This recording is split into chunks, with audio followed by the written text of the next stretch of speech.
Welcome to the Welsh borders. The other side of that ridge is Wales, and I'm in England, but only just. And this is a textbook Motte and Bailey Castle.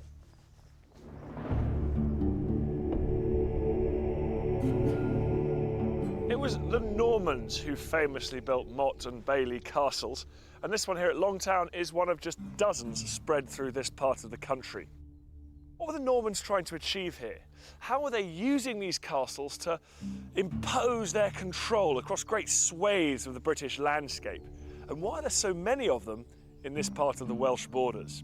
Well, I'm going on a walk today that's going to take me past several of them, and I should get some answers.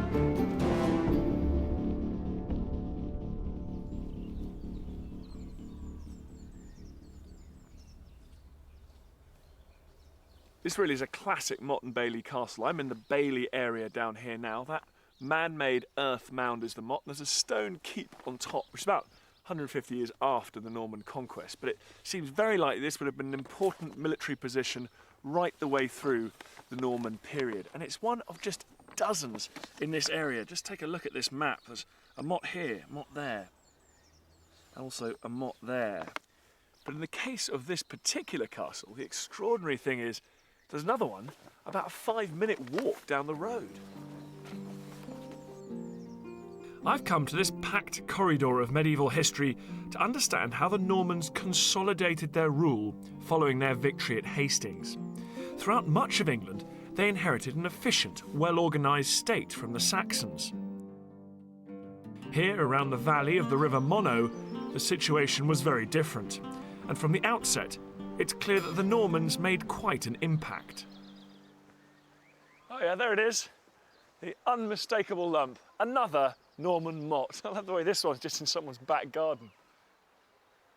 This whole area in the shadow of the Black Mountains is crisscrossed with a complicated anarchic network of castles and other defensive fortifications. And they were presided over by a group of men known as the Norman barons. The story of these castles is the story of the barons. My first two Motte and Baileys lie on the western extremity of English lands.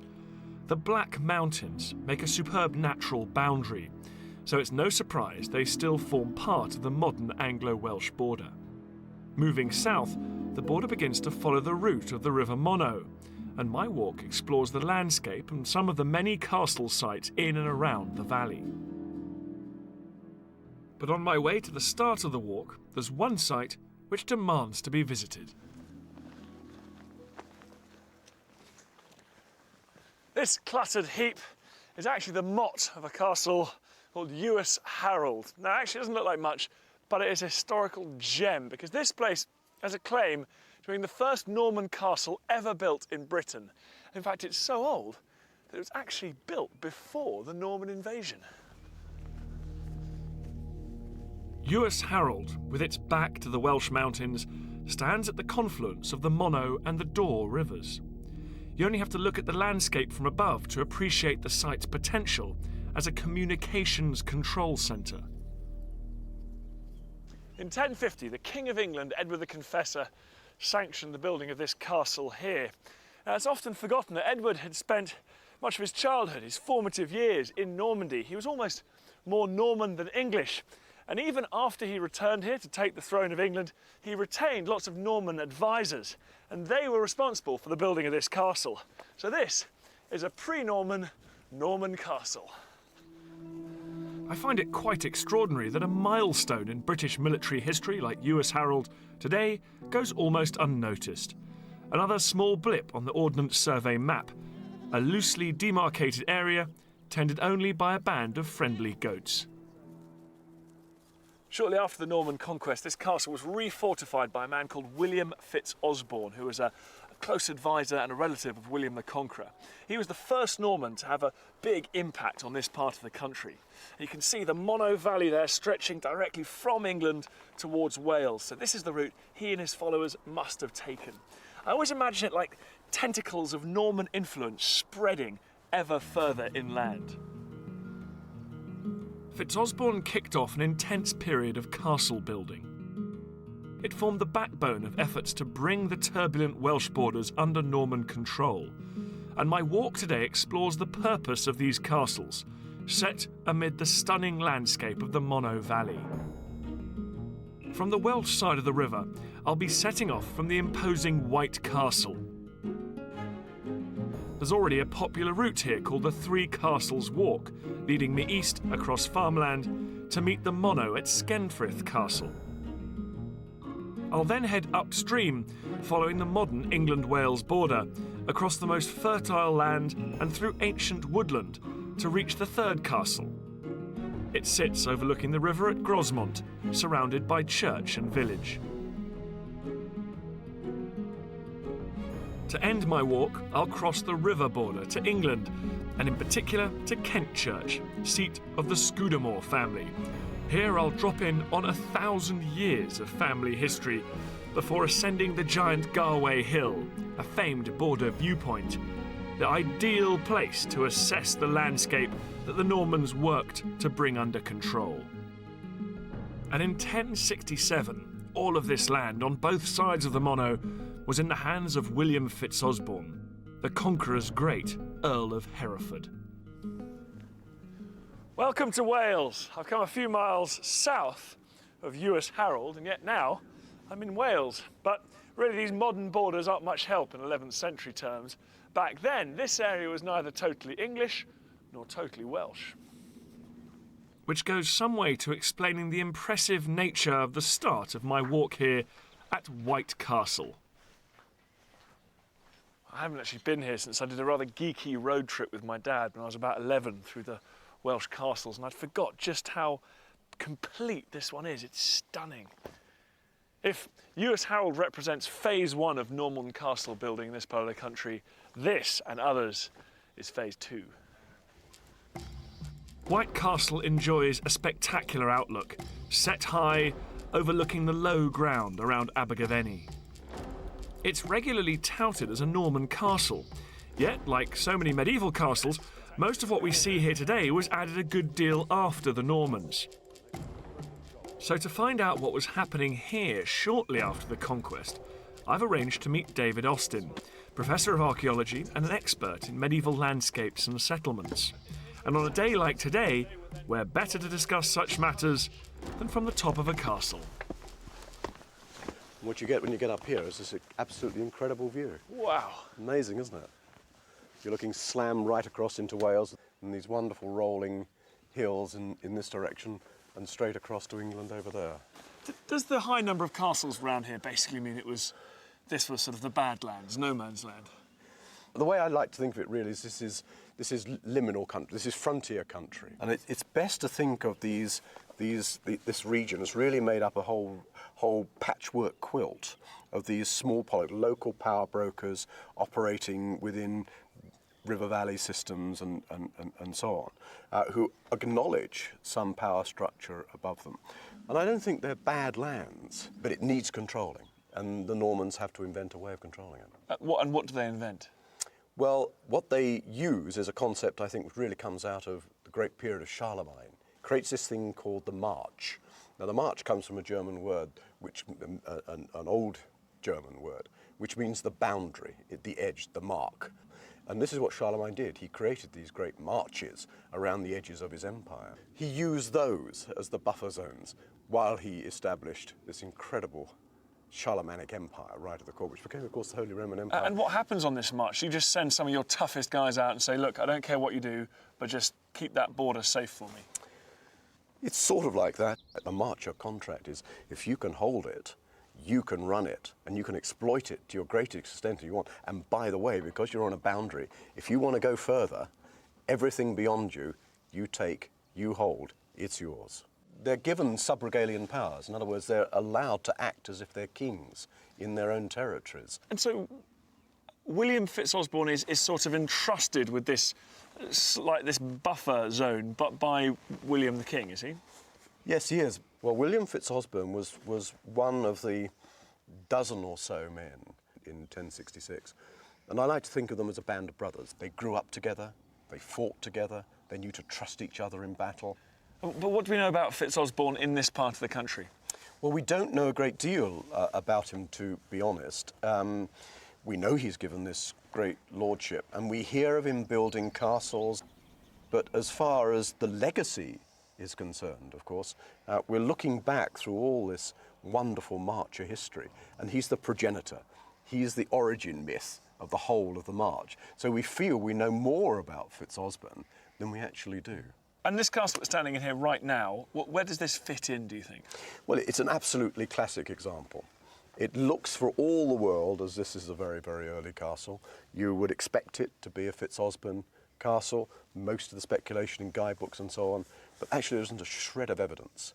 The first evidence for White Castle is in the 1160s. And the architecture, the layout, the morphology of it suggests that it might be earlier than that. But to be perfectly honest, you can't tell, because most of what you see here, in fact, is 13th century.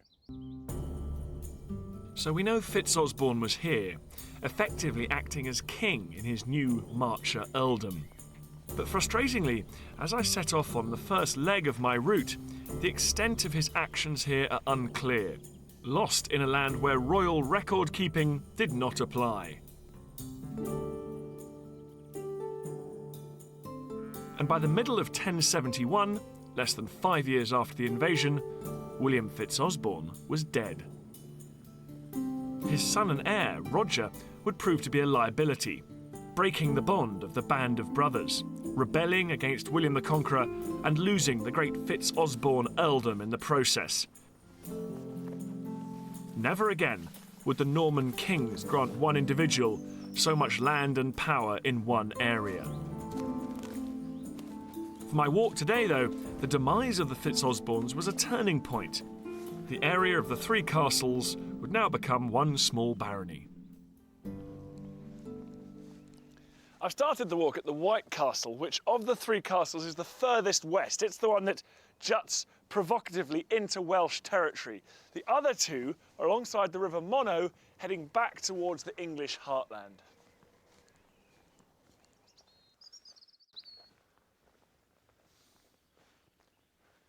Now this, according to my trusty guidebook, is the old coaching road from London to Abergavenny and points west all the way out to Milford Haven. Like so much of the infrastructure of early modern Britain, this road seems to have been built on an earlier Roman road. And speaking of the Romans, there's an interesting contrast between them and the Normans. The Romans built forts along their roads at regular intervals, so there'd be a certain number of miles between each one. And people have often argued that the Normans would build castles about half a day's horse ride away, so a knight could ride to a castle and be back by nightfall at his own castle. But actually, as we've seen here in the borders, that's nonsense.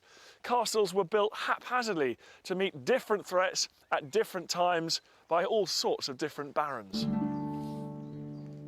The Normans lacked a master plan, but by exploring the landscape, you get to assess how they went about colonising this area. It's surely no coincidence that they built two castles close to this major access route to South Wales. Well, those Romans really knew what they were doing, didn't they? This is a fantastic road here running right along the top of this ridge.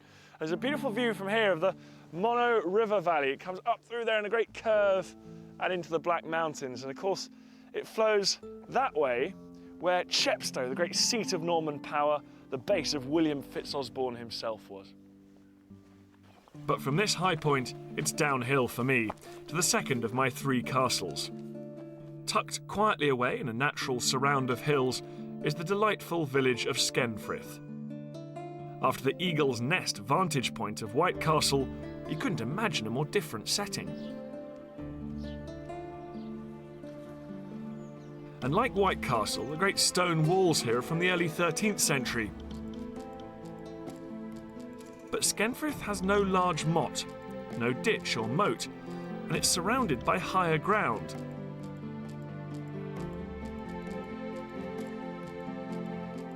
fact, this castle would have been a liability in terms of defence.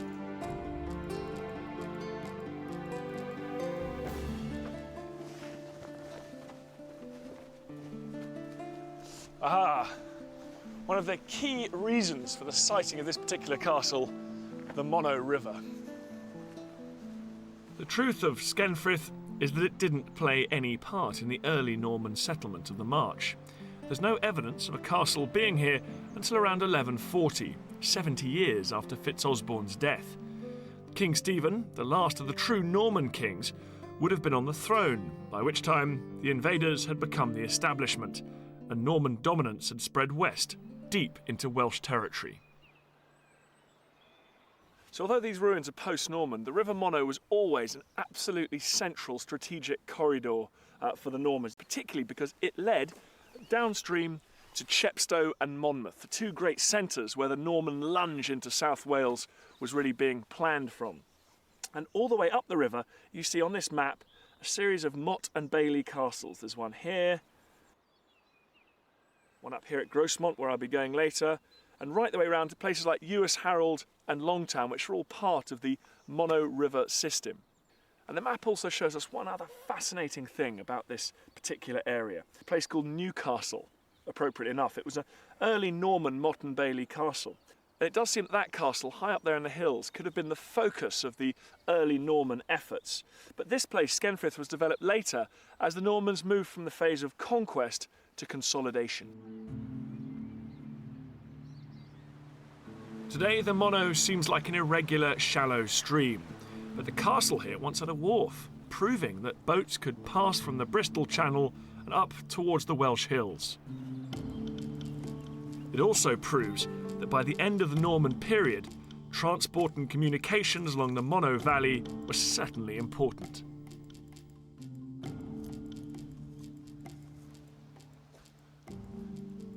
What an absolutely beautiful bend in the river. England there on one side, Wales here on the other. Back then, this would have been a highway into the interior, carrying all sorts of traffic, soldiers coming in, but being followed by colonists, settlers, tradesmen, craftsmen, and administrators, all using this river to get right up into the hinterland. Nowadays, of course, the road sticks to high ground, so this feels like a little forgotten corner of this part of Wales.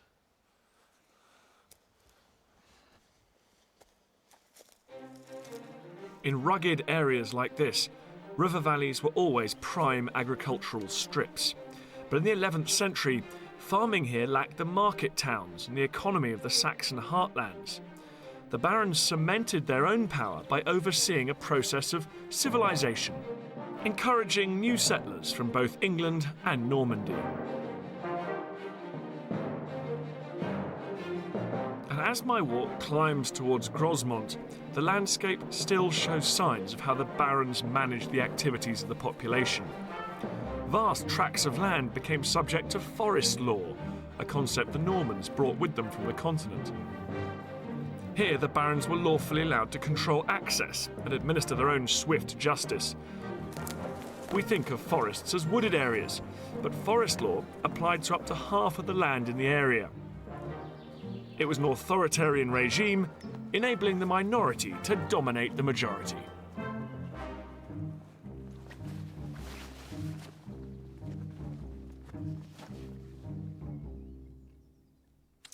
There's the fertile valley of the Monnow River there. There's a big hairpin bend just over there. You can see a castle. That's where the Normans chose to build one. And today the castle and the village that sprung up around it is called Grosmont, but it's spelt, much how the Normans would have pronounced it, Grosmont, meaning big hill. The third cornerstone of the three-castle walk is a fine example of the Normans' success here. There's the castle itself, with its D-shaped earthwork ditch, the church that would have been established by the local lord, and the village that was encouraged to develop. A fine example of a three-part Norman settlement. I've come here specifically to meet a man who has written a volume on each of the three castles, and here, finally, he believes it's possible to find serious Norman stonework that survived to this day. So, Paul, how much of the fabric of this castle do you think is Norman? I think basically we've got this hall block here behind us. This is early. It fits the earthwork perfectly. It's built in the spine of the D, and we know that the stone it's built from came from the ditch. It's been geologically tested. Therefore, it's got to be built at the same time. So the thing itself, we can see, has got down it this battered plinth coming down here at an angle. And this is seen on lots of early Norman structures. We've also got pilastra buttresses all the way round. So it looks very early.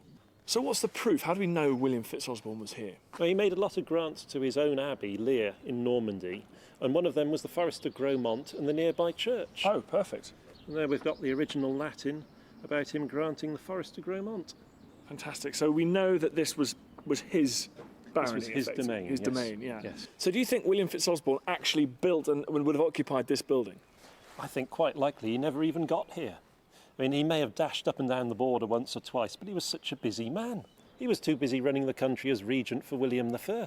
He was fighting in York, he was fighting in Stafford, fighting at Chester. He was all over the place. And he was even ill in Normandy at one point.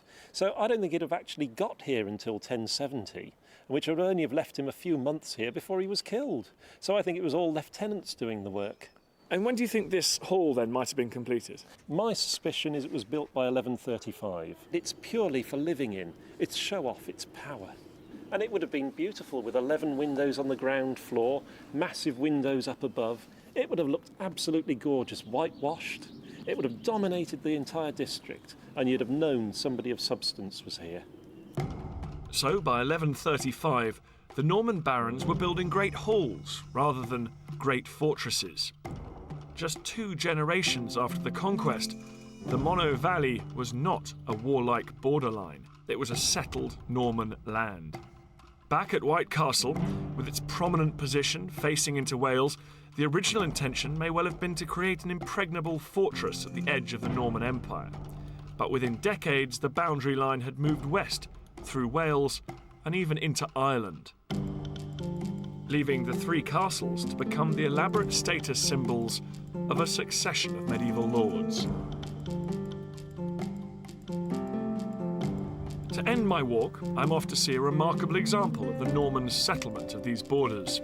Once, this would have meant crossing from one barony to another. Today, it means arriving on English soil. Well, I'm leaving the public highway behind now because the owners of the Kentchurch estate have granted me an audience. Sat between the Monnow River and the sizable end of my walk, Garway Hill, lies 5,000 acres that seems hidden from the modern world. At the heart is Kentchurch Court, which has always been the home of the Scudamore family.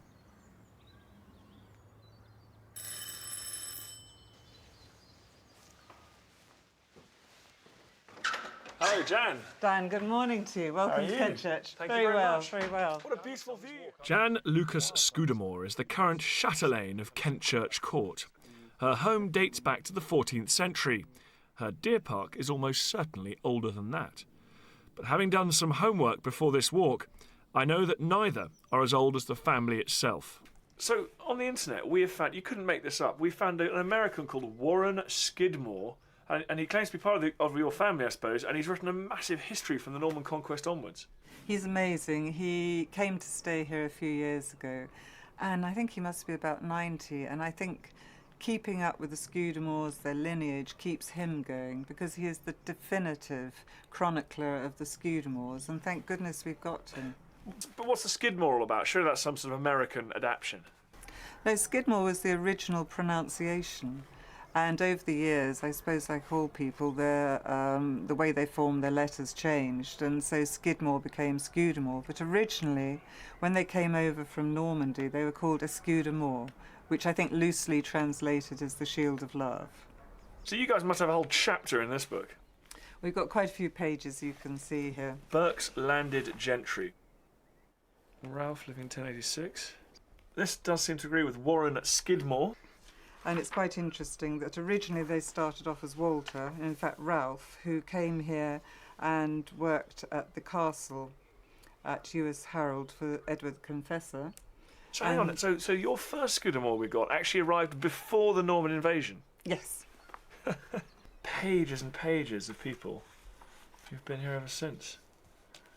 How on earth did your family manage to survive in this place through civil war, upheaval of all kinds? How are they still here? I think through judicious marriages. They married for land, they married for position. I think you could almost say they're a Teflon family because they always seem to be on the wrong side. If the parliamentarians were in, they were royalists. If they were Catholics, they were Protestants. The Scudamore family and their land have survived a good deal better than most of the Norman evidence in this area. They are, quite remarkably, the living legacy of successful 11th century settlement by the Normans. And they owe their longevity to another Norman institution, that of primogeniture, a simple practice of passing titles and land to the eldest male heir. Perhaps that's one reason why so much of our history appears to start in 1066. Brilliant, you can see where I've come now. The Monnow Valley, Skenfrith just down there, and beyond it, the Bristol Channel. Getting dangerously close to the top here. It's got to be it. Oh, curses. Full summit. Would you believe it? Garway Hill is a hangover from medieval times. On one side, the private hunting forest of the Kentchurch estate, still full of deer and pheasant, whilst on top it remains common land, uncultivated yet free for grazing. My final hill could be unchanged in a millennium. Well, finally, no more false summits. I know I'm at the top now because there is the good old triangulation point. Whew.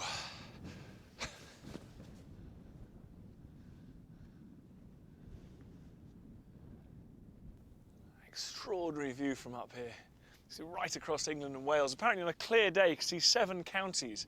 The Gloucestershire and the Cotswolds that way, right down towards Bristol over there. And then this way, of course, incredible barrier there of the Black Mountains, and beyond it, the Brecon Beacons. This was the challenging topography that Fitzosborne and his successors had to deal with. The Marcher lords came here swift on the heels of their victory at Hastings. With no collective plan, and through turbulent generations of barons, they made a lasting impression on what had been a wild frontier land.